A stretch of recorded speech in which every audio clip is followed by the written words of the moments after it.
Hi everyone, ನಾನು ನಿಮ್ಮ ಸಂದರ್ಶಿನಿ ಸ್ವಾಮಿ. ಸಹಚರಿ ಇಲ್ಲದ ಬದುಕು ಕಥೆಯ ಮುಂದುವರಿದ ಭಾಗ. ಅದಕ್ಕೂ ಮೊದಲು ನನ್ನ ಕಥೆಗಳು ನಿಮಗೆ ಇಷ್ಟವಾಗಿದ್ದರೆ ತಪ್ಪದೆ ಕಮೆಂಟ್ ಮಾಡಿ, ಲೈಕ್ ಮಾಡಿ, ಶೇರ್ ಮಾಡಿ. ಹಾಗೆ ನನ್ನ ಚಾನಲ್ಗೆ ಹೊಸಬರಿದ್ದರೆ ಸಬ್ಸ್ಕ್ರೈಬ್ ಆಗಿ ಪಕ್ಕದಲ್ಲಿರುವ ಬೆಲ್ ಐಕನ್ನ ಕ್ಲಿಕ್ ಮಾಡಿ. ಇದರಿಂದ ನಾನೆಲ್ಲ ಕಥೆಗಳ ನೋಟಿಫಿಕೇಷನ್ ನಿಮಗೆ ಸಿಗುತ್ತೆ. ಸೊ ಬನ್ನಿ ಕಥೆಯ ಮುಂದುವರಿದ ಭಾಗನ ನೋಡೋಣ. ಎಪಿಸೋಡ್ 40. ಈತ ವಿರಾಟ್ ರೂಮ್ ಸೇರಿದ್ರೂ ಕಣ್ಮುಚ್ಚಿಲ್ಲ. ತನ್ನದೇ ಆಲೋಚನೆಯಲ್ಲಿ ಅವನಿಗೆ ನಿದ್ದೆ ಸೋಲೋದಿಲ್ಲ. ಮತ್ತೊಮ್ಮೆ ಲೈಟಾಗಿ ಜ್ವರ ಶುರು ಆಗಿತ್ತು. ವಿರಾಟ್ ತನಗೆ ಫೀವರ್ ಬಿಟ್ಟ ನಂತರ ಶ್ರೀನ ಹುಡುಕಿ ಹೋಗಿದ್ದ. ಅಲ್ಲಿ ಶ್ರೀ ಜೊತೆ ದೀಕ್ಷಿತ್ ಮಾತಾಡೋದು ನೋಡಿ ಹೊಳಗೆ ಹೋಗಬೇಕು ಅನಿಸಿದ್ರು ಹೋಗೋಕೆ ಆಗದೆ ವಾಪಸ್ ಬಂದವನೇ ಸೀದಾ ರೋಹನ್ನ ಕರ್ಕೊಂಡು ಮನೆಗೆ ಬಂದಿದ್ದ. ಅವನು ಹೊರಗಿನ ಗಾಳಿಗೆ ನಿಂತು, ಶ್ರೀ, ನೀನು ಒಮ್ಮೊಮ್ಮೆ ತುಂಬ ಹತ್ತಿರ ಆಗ್ತಿದ್ಯಾ ಅನಿಸುತ್ತೆ. ಇನ್ನೊಮ್ಮೆ ನನ್ನಿಂದ ನೀನು ತುಂಬ ದೂರ ಆಗ್ತಿದ್ಯಾ ಅನಿಸುತ್ತೆ. ಯಾಕೆ ಶ್ರೀ ಹೀಗೆ ನನ್ನ ಫೀಲಿಂಗ್ಸ್ ಜೊತೆ ಆಟ ಆಡ್ತಿದ್ಯಾ? ಯಾಕೆ ನನ್ನ ಮನಸ್ಸಲ್ಲಿ ಮರೆ ಮಾಚಿದ್ದ ಆಸೆಗಳಿಗೆ ಮತ್ತೆ ಜೀವ ತುಂಬಿಸೋ ಕೆಲಸ ಮಾಡ್ತಿದ್ಯಾ ಎಂದು ಅವನನ್ನೇ ಪ್ರಶ್ನೆ ಮಾಡಿಕೊಂಡ. ವಿರಾಟ್ ಕಣ್ಮುಚ್ಚಿ, ನನಗೆ ಹುಷಾರಿಲ್ಲ ಅಂದರೆ ನಿನಗೇನಾಗಬೇಕು? ನನ್ನ ವಾಪಸ್ ಕಳಿಸ್ಬೇಕಿತ್ತು. ಬಟ್ ನೀನು ಅಲ್ಲೇ ಇಸ್ಕೊಂಡು ಟ್ರೀಟ್ಮೆಂಟ್ ಕೊಡಿಸ್ದೆ. ಅಷ್ಟಕ್ಕೂ ನಿನ್ನ ಮನಸ್ಸಲ್ಲಿ ಏನಿದೆ ಶ್ರೀ ಎಂದು ಮನದಲ್ಲೇ ಕೇಳ್ದ.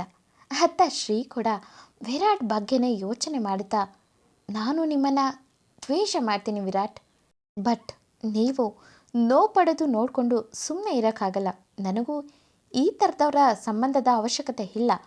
ಒಂದು ಮನುಷ್ಯತ್ವದಿಂದ ನಿಮಗೆ ಸಹಾಯ ಮಾಡಿದೆ ಅಷ್ಟೇ. ಬಟ್ ನಿಮಗೆ ಸ್ವಲ್ಪನೂ ಕನ್ಸರ್ನ್ ಇಲ್ಲ. ಅಟ್ಲೀಸ್ಟ್ ನಾನು ಬರೋವರೆಗಾದರೂ ನೀವು ಇರ್ಬೋದಿತ್ತಲ್ಲ.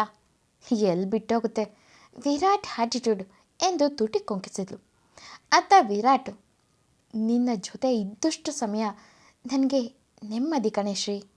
ಬಟ್ ನೀನು ಬೇರೆಯವ್ರ ಜೊತೆ ಇದ್ದರೆ ನನಗೆ ಯಾರೋ ಹೃದಯನ ಕಿತ್ಕೊಳ್ತಿದ್ದಾರೆ ಅನ್ನೋವಷ್ಟು ನೋವಾಗತ್ತೆ. ಆ ಫೀಲಿಂಗ್ಸ್ ಹೇಳೋ ಧೈರ್ಯ ನನಗಿಲ್ಲ ಶ್ರೀ. ಆ ಅಕ್ಕನ್ನ ನಾನು ಕಳ್ಕೊಂಡ್ಬಿಟ್ಟಿದ್ದೀನಿ. ಕಾನೂನಿನ ಪ್ರಕಾರ ನಮ್ಮಿಬ್ಬರ ಮದುವೆನೇ ಅಲ್ಲ. ಇನ್ನು ನಿನ್ನ ಮಧ್ಯೆ ಇದ್ದಿದ್ದು ನನ್ನ ತಂದೆ ಕಟ್ಟಿಸಿದ ತಾಳಿ. ಅದನ್ನು ನಾನೇ ನಿನ್ನ ಕೊರಳಿನಿಂದ ಕಿತ್ತಾಕಿದ್ದೇನೆ. ಇನ್ನು ಯಾವ ಸಂಬಂಧ ಇದೆ ಅಂತ ಯಾವ ಮುಖ ಇಟ್ಕೊಂಡು ನನ್ನ ಮನಸ್ಸಲ್ಲಿರುವ ತೊಳಲಾಟನ ನಿನ್ನ ಬಳಿ ಹೇಳಲಿ? ನೀನು ನನಗೆ ಹತ್ರ ಇದ್ದರೆ ಇಡೀ ಜಗತ್ತನ್ನೇ ಮರಿತಾನೆ ಈ ವಿರಾಟ್. ಬಟ್ ನೀನು ದೂರ ಆಗ್ತೀಯ ಅಂತ ವಾಸ್ತವ ತಿಳಿದ್ರೆ ಇಡೀ ಜಗತ್ತೇ ನನಗೆ ಕತ್ತಲು ಅನ್ನೋ ಫೀಲಾಗಿ ಒಂಟಿ ಅನಿಸುತ್ತೆ ಎಂದವನ ಕಣ್ಣು ಹನಿಗೂಡಿದವು. ಅತ್ತ ಶ್ರೀ, ನಿಮ್ಮ ಲೈಫ್ ನಿಮ್ಮ ಇಷ್ಟ. ನಿಮಗೆ ಹೇಗೆ ಅನಿಸುತ್ತೋ ಹಾಗೆ ಬದುಕಿ. ನನ್ನಿಂದ ನಿಮಗೆ ಯಾವ ತೊಂದರೆಯೂ ಇಲ್ಲ ಎಂದು ಹೀಗೆ ಬೇಡದ ವಿಷಯ ಯೋಚಿಸುತ್ತಿದ್ದರೆ ನನ್ನ ಮನಸ್ಸೇ ಹಾಳಾಗೋದು ಎಂದವಳು ತನ್ನ ಫೋನ್ ತಗೊಂಡು ಚಿತ್ರ ಅವರಿಗೆ ಕಾಲ್ ಮಾಡಿ, ಸಾರಿ ಅಮ್ಮ, ಬರೋಕ್ಕಾಗಿಲ್ಲ ಎಂದಳು. ಚಿತ್ರ ಅವರು ಊಟ ಮುಗಿಸಿ ಹೀಗೆ ನ್ಯೂಸ್ ನೋಡ್ತಿದ್ರು. ದೀಕ್ಷಿತ್ ಕೂಡ ಶ್ರೀ ಕಾಲ್ ಮಾಡಿದ್ದು ನೋಡಿ ಹುಬ್ಬು ಕಂಟಿಕೆ ನೋಡ್ತಿದ್ದ. ಚಿತ್ರ ಅವರು, ಇರಲಿ ಬಿಡಮ್ಮ, ಊಟ ಮಾಡಿದ್ಯಾ ಎಂದರು. ಶ್ರೀ, ನಿಮ್ಮದು ಎಂದರೆ ದೀಕ್ಷಿತ್ ಅವರ ಕೈಯಲ್ಲಿದ್ದ ಫೋನ್ ಕಿತ್ತು, ಏನು ಶ್ರೀನಿಕಾ ಮೇಡಮ್, ಈಗ ನೆನಪಾದ್ವಾ ನಿಮಗೆ?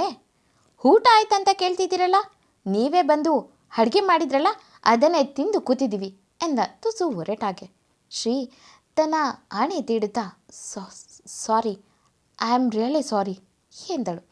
ತಕ್ಷಣ ದೀಕ್ಷಿತ್, ನೋಡಿ ಪೊಲೀಸ್ ಮೇಡಮ್, ಈ ಸಾರಿ ಪೂರಿ ಏನು ಬೇಡ, ಒಂದ ಎರಡ ಹೋಗಲಿ ಬಿಡು ಅನ್ನೋಕೆ ಹೀಗೆ ಪದೇ ಪದೇ ಆದರೆ ಅದಕ್ಕೆ ನೋ ಎಕ್ಸ್ಕ್ಯೂಸ್ ಎಂದ ತುಂಬ ಗಡಿಸಾಗೆ. ಆ ಕಡೆ ಇದ್ದ ಶ್ರೀ, ಸಾರಿ ಕೇಳಿದೆ ಅಲ್ವಾ, ಸ್ವಲ್ಪ ಕೆಲಸ ಇತ್ತು, ಅದಕ್ಕೆ ಮನೆಗೆ ಬಂದೆ, ಈಗಲೇ ಫ್ರೀ ಆಗಿದ್ದು ಎಂದಳು. ಅತ್ತ ವಿರಾಟ್ಗೆ ಎಷ್ಟೇ ನಿದ್ದೆ ಮಾಡೋಕ್ಕೆ ಟ್ರೈ ಮಾಡಿದ್ರೂ ಕಣ್ಣು ಮುಚ್ಚೋಕ್ಕಾಗ್ತಿಲ್ಲ. ಕಳೆದ 2-3 ದಿನದಿಂದ ಅವಳ ಜೊತೆ ಇದ್ದು ನೆಮ್ಮದಿಯಾಗಿದ್ದ. ಈಗ ಮನೆಗೆ ಬಂದಿದ್ದೇ ತಡ, ಮತ್ತದೇ ಕತ್ತಲು ಆವರಿಸಿದಂತೆ ಕಷ್ಟ ಆಗ್ತಿತ್ತು. ಒಂಟಿತನ ಕಾಡೋಕ್ಕೆ ಶುರುವಾಯಿತು. ಅಟ್ಲೀಸ್ಟ್ ಅವಳ ಜೊತೆ ಮಾತಾಡಬೇಕು ಎಂದು 2-3 ಸಲ ಕಾಲ್ ಲಿಸ್ಟ್ ತೆಗೆದರೂ ಅವನ ಬೆರಳು ಮಾತ್ರ ಡಯಲ್ ಮಾಡ್ತಿಲ್ಲ. ಆಗಿದ್ದಾಗಲಿ ಹೇಳದೆ ಬಂದಿದ್ದಕ್ಕೆ ಒಂದು ಸಾರಿ ಕೇಳೋ ನೆಪದಲ್ಲಾದರೂ ಅವಳ ಜೊತೆ ಮಾತಾಡಬೇಕು ಎಂದು ಕಾಲ್ ಮಾಡ್ದ. ಆ ಕಡೆಯಿಂದ ಬ್ಯೂಸಿ ಬರ್ತಿತ್ತು. ವಿರಾಟ್ಗೆ ತಕ್ಷಣ ದೀಕ್ಷಿತ್ ಮುಖ ನೆನಪಾಗಿ ಅವತ್ತು ಶ್ರೀಗೆ ಅವನು ಕೇಕ್ ತಿನ್ನಿಸಿದ್ದೇ ಅವನ ಕಣ್ಣು ಮುಂದೆ ಬಂದಿತು. ತುಟಿ ಕಚ್ಚಿ ಫೋನ್ ಬೆಡ್ ಮೇಲೆ ಬಿಸಾಕ್ತ. ಆ ಕಡೆ ಶ್ರೀ ವಿರಾಟ್ ಕಾಲ್ ಬಂದಿದ್ದು ನೋಡಿ ದೀಕ್ಷಿತ್ ಪ್ರಶ್ನೆಗೆ ಉತ್ತರ ಕೊಡೋ ಗೋಜಿಗೋಗದೆ ಕಾಲ್ ಕನೆಕ್ಟ್ ಮಾಡೋಕ್ಕೆ ಓಲ್ಡ್ ಮಾಡೋಷ್ಟರಲ್ಲಿ ವಿರಾಟ್ ಕಾಲ್ ಕಟ್ ಆಗಿತ್ತು. ಈ ಕಡೆ ದೀಕ್ಷಿತ್ ತನ್ನ ಕಾಲ್ ಹೋಲ್ಡ್ ಆಗಿ ಕಟ್ ಆಗಿದ್ದು ನೋಡಿ ಅದೆಷ್ಟು ಬೇಸರ ಆಯಿತು. ತನ್ನನ್ನು ಸಮಾಧಾನ ಮಾಡ್ತಾಳೆ, ತನ್ನ ಕೋಪನ ಕರಗಿಸೋಕ್ಕೆ ಸ್ವಲ್ಪ ನಗುತ್ತಾ ಏನಾದರೂ ಮಾತಾಡ್ತಾಳೆ ಎಂದು ಕಾಯುತ್ತಿದ್ದವನಿಗೆ ನಿರಾಸೆ ಆಗಿತ್ತು. ಇತ್ತ ಶ್ರೀ ತಕ್ಷಣ ವಿರಾಟ್ಗೆ ಕಾಲ್ ಮಾಡಿದ್ಲು. ಬೆಡ್ ಮೇಲೆ ಬಿದ್ದಿದ್ದ ಫೋನ್ ರಿಂಗ್ ಆಗಿದ್ದೇ ತಡ, ಮನಸ್ಸು ಬೇಡ ಅಂದರೂ ಅವಳ ಹೆಸರು ನೋಡಿದ್ದೇ ತಡ, ಕೈ ತಕ್ಷಣ ರಿಸೀವ್ ಮಾಡಿ ಇಬ್ಬರು ಒಂದೇ ಬಾರಿ ಹಲೋ ಎಂದರು. ಒಂದೇ ಬಾರಿ ಇಬ್ಬರು ಸಾರಿ ಕೇಳಿದ್ರು. ವಿರಾಟ್ ತುಟಿಲಿ ಇಷ್ಟೊತ್ತು ಮಾಯವಾಗಿದ್ದ ನಗು ಮೂಡಿತು. ಶ್ರೀಗೆ ಇಷ್ಟೊತ್ತು ಸಿಗದಿದ್ದ ತಂಪು ತಂಗಾಲಿ ಅವನ ಒಂದು ಸಾರಿಲಿ ಸಿಕ್ಕಿದಂತೆ ಆಗಿತ್ತು. ಅವಳಿಗೆ ತಿಳಿಯದೆ ಶ್ರೀ ಸೈಲೆಂಟ್ ಆದ್ಲು. ವಿರಾಟ್ ಶ್ರೀ ಊಟ ಮಾಡಿದ್ಯಾ ಎಂದ.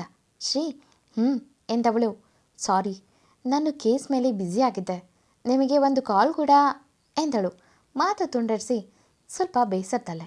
Virat hey it's okay, police duty ಅಂದರೆ ಹೀಗೆ ಎಂದವನು ನಾನು ನಿನಗೆ ಹೇಳಿದೆ ಕರ್ಕೊಂಡು ಬಂದೆ, ಮನೇಲಿ ಎಲ್ಲರೂ ಗಾಬರಿ ಆಗಿರ್ತಾರೆ ಅಂತ ಎಂದವನಿಗೂ ಗೊತ್ತು. ತನಗಾಗಿ ಮಕ್ಕಳಿಬ್ಬರನ್ನು ಬಿಟ್ಟರೆ ಇನ್ಯಾರು ತನಗಾಗಿ ಕಾಯಲ್ಲ ಅನ್ನೋದು. ಆದರೂ ಸುಮ್ಮನೆ ಮಾತಲ್ಲೇ ಸಮರ್ಥನೆ ಕೊಟ್ಟ. ಶ್ರೀ ರೋಹನ್ ಹೇಗಿದ್ದಾನೆ, ಅವನು ತುಂಬ ಹೆದರಿದ್ದ ಎಂದಳು. ವಿರಾಟ್ ಒಂದು ನಿಮಿಷ ನೀನೇ ಕೇಳಿವಂತೆ ಎಂದವನು ರೋಹನ್ ರೂಮ್ ಬಡಿದ. ರೋಹನ್ ನನಗೆ ಊಟ ಏನು ಬೇಡ ಎಂದ ಜೋರಾಗಿ. ವಿರಾಟ್ ರೋಹನ್ ಮಮ್ಮಿ ಕಾಲ್ ಮಾಡಿದ್ದೆ ಎಂದಿದ್ದೇ ತಡ, ಒಂದೇ ನಗೆತಕ್ಕೆ ಆರಿ ಬಂದವನು ಅವನ ರೂಮ್ ಡೋರ್ ತೆಗೆದ. ರೋಹನ್ ಹೀಗೆ ಸಡನ್ ಆಗಿ ಒಂದೇ ನೆಗೆತಕ್ಕೆ ಬಂದು ಡೋರ್ ತೆಗೆದಿದ್ದು ನೋಡಿದ ವಿರಾಟ್ ಆಶ್ಚರ್ಯದಲ್ಲೇ ಅವನನ್ನೇ ನೋಡ್ತಿದ್ರೆ ರೋಹನ್ ಅವನ ಕೈಯಲ್ಲಿದ್ದ ಫೋನ್ ಕಿತ್ಕೊಂಡು ಮಮ್ಮಿ ಎಂದ ಒಂದೇ ಉಸಿರಿಗೆ. ಆ ಕಡೆ ಶ್ರೀಗೆ ಏನೋ ಒಂದು ಬಂದ ಕೂಗಿ ಕರೆದಂತೆ ಅನುಭೂತಿ ಆಯಿತು. ಅವಳು ರೋಹನ್ ಪುಟ್ಟ ಹೇಗಿದ್ಯಾ, ಊಟ ಮಾಡಿದ್ಯಾ ಎಂದಳು. ರೋಹನ್ ತನ್ನ ಕಣ್ಣನ್ನು ಒರೆಸ್ಕೊಂಡು ಮಿಸ್ ಯು ಮಮ್ಮಿ ಎಂದ ಅಳುವ ಧ್ವನಿಯಲ್ಲಿ.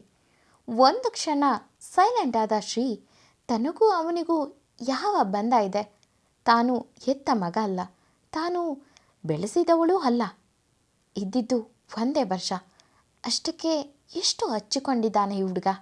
ಅದೇ ನನ್ನ ಮತ್ತು ವಿರಾಟ್ ಮಧ್ಯೆ ಮದುವೆ ಅನ್ನೋ ಬಂಧ ಐತೆ, ಆದರೆ ನಮ್ಮಿಬ್ಬರ ಮನಸ್ಸು ಯಾವತ್ತೂ ಇಷ್ಟು ಹತ್ರ ಆಗಿಲ್ಲ ಎಂದು ಯೋಚಿಸುವ ಹುಡುಗಿನ ಎಚ್ಚರಿಸುವಂತೆ ಮಮ್ಮಿ ನೀವು ಊಟ ಮಾಡಿದ್ರಾ, ಈಗ ಬಂದ್ರ ಡ್ಯೂಟಿಯಿಂದ ಎಂದ. ಶ್ರೀ ಹೂ ಪುಟ್ಟ ಎಂದಳು. ರೋಹನ್ ವಿರಾಟ್ ಕಡೆ ಕೋಪದ ಮುಖ ಮಾಡಿ ನಿಮಗೆ ಹೇಳಿ ಹೋಗೋಣ ಅಂದರು ಡ್ಯಾಡಿ ನನ್ನ ಮಾತು ಕೇಳದೆ ಇಲ್ಲಿಗೆ ಕರ್ಕೊಂಡು ಬಂದರು. ನನಗೆ ನಿಮ್ಮ ಜೊತೆ ಇರೋಕ್ಕೆ ಇಷ್ಟ ಮಮ್ಮಿ, ನಾನು ನಿಮ್ಮ ಜೊತೆನೇ ಇರ್ತೀನಿ. ಇಲ್ಲ ನೀವೇ ಇಲ್ಲಿಗೆ ಬನ್ನಿ ಮಮ್ಮಿ, ನನಗೆ ಇಲ್ಲಿ ಒಬ್ಬನೇ ಇರೋಕ್ಕೆ ತುಂಬ ಬೇಜಾರಾಗುತ್ತೆ. ಇಲ್ಲಿ ಯಾರು ಮಾತಾಡೋರಿಲ್ಲ, ನಿಮ್ಮ ಥರ ಕೇರ್ ಮಾಡೋರಿಲ್ಲ ಎಂದ ಒಂದೇ ಉಸಿರಲ್ಲಿ. ವಿರಾಟ್ ಕೂಡ ಏನೂ ಹೊರತಾಗಿರಲಿಲ್ಲ, ಬಟ್ ಅವನು ಬಾಯಿ ಬಿಟ್ಟು ಹೇಳ್ತಿರಲಿಲ್ಲ ಅಷ್ಟೇ. ರೋಹನ್ ಮಾತು ಕೇಳಿದ ಹುಡುಗಿ ರೋಹನ್ ಮೊದಲು ನೀನು ಹೊಳೋದು ನಿಲ್ಲಿಸು, ನೀನು ದೊಡ್ಡವನಾಗಿದ್ದೀಯಾ, ನೀನು ಹೀಗೆಲ್ಲ ಹತ್ರ ಚೆನ್ನಾಗಿರಲ್ಲ, ನೀನು ನಾಳೆ ಮನೆಗೆ ಬಾ ಓಕೆನಾ, ಈಗ ರೆಸ್ಟ್ ಮಾಡು ಎಂದಳು. ವಿರಾಟ್ ರೋಹನ್ ಅಳು ಅವನ ಮಾತನ್ನು ಕೇಳಿ ಆಯಿತು ಪುಟ್ಟ ನಾನೇ ಅಲ್ಲಿಗೆ ಬರ್ತೀನಿ ಅಂತಾಳೆ ಅನ್ನೋ ಪುಟ್ಟ ಆಸೆಯಲ್ಲಿ ಅವಳ ಮಾತನ್ನು ಕೇಳ್ತಿದ್ದ. ಬಟ್ ಅವನ ಆಸೆ ಹಾಗೆ ಉಳಿತು. ರೋಹನ್ ಮಮ್ಮಿ ಎಂದವನು ಖುಷಿನಲ್ಲಿ ಮಾತಾಡ್ತಿದ್ದ. ವಿರಾಟ್ ಒಮ್ಮೆ ನಿಟ್ಟುಸಿರು ಬಿಟ್ಟು ಕೆಳಗೋಗಿ ಊಟ ತಗೊಂಡು ಬಂದು ರೋಹನ್ಗೆ ಊಟ ಮಾಡು ಎನ್ನುವಂತೆ ಸನ್ನೆ ಮಾಡ್ದ. ರೋಹನ್ ಊಟ ಮಾಡಿ ಮಮ್ಮಿ ಗುಡ್ ನೈಟ್, ನಾಳೆ ಮನೆಗೆ ಬರ್ತೀನಿ ಎಂದವನು ನಗುತ್ತಾ ಫೋನ್ನ ವಿರಾಟ್ ಕೈಯಲ್ಲಿ ಕೊಟ್ಟು ಗುಡ್ ನೈಟ್ ಡ್ಯಾಡಿ ಎಂದು ತಾನು ಮಲಗೋಕೆ ಹೋಗ್ತಾನೆ. ವಿರಾಟ್ ತನ್ನ ರೂಮ್ಗೆ ಹೋದವನು ಇನ್ನೂ ಲೈನ್ನಲ್ಲಿ ಶ್ರೀ ಇದ್ದಿದ್ದು ನೋಡಿ ಮತ್ತೆ ಶ್ರೀ ಎಂದ. ಶ್ರೀ ಏನಿಲ್ಲ ಎಂದಳು. ವಿರಾಟ್ಗೆ ಇನ್ನೂ ಮಾತಾಡುವ ಹಂಬಲ, ಬಟ್ ಒಂದು ಮಾತಾಡೋಕ್ಕೂ ಯೋಚನೆ ಮಾಡಬೇಕಾಯಿತು. ವಿರಾಟ್ ಸೈಲೆಂಟ್ ಆಗಿದ್ದು ನೋಡಿ ಓಕೆ ಗುಡ್ ನೈಟ್ ಎಂದಳು ಶ್ರೀ. ವಿರಾಟ್ ಮನದಲ್ಲೇ ಇಷ್ಟು ಬೇಗ ಕಾಲ್ ಕಟ್ ಮಾಡ್ತಿದ್ದಾಳಲ್ಲ ಎನಿಸಿ ಬೇಡದ ಮನಸ್ಸಲ್ಲೇ ಗುಡ್ ನೈಟ್ ಎಂದ. ಬಟ್ ಅವನ ಕೈ ಬೆರಳು ಇನ್ನೂ ಅವಳ ಕಾಲ್ನ ಕಟ್ ಮಾಡಿರಲಿಲ್ಲ.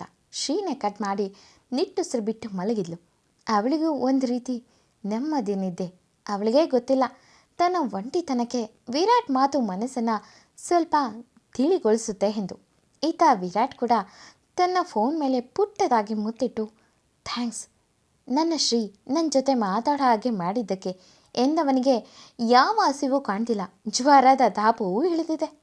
ವಿರಾಟ್ ಒಮ್ಮೆ ತನ್ನ ಮನಸ್ಸು ಮೈಯಲ್ಲಿ ಆದಂಥ ಬದಲಾವಣೆಯನ್ನು ನೆನೆದು ನನಗೆ ನೀನೇ ಮೆಡಿಸನ್ ಅನಿಸುತ್ತೆ ಶ್ರೀ ಎಂದುಕೊಂಡವನು ನೆಮ್ಮದಿಯಾಗಿ ಮಲಗ್ದ.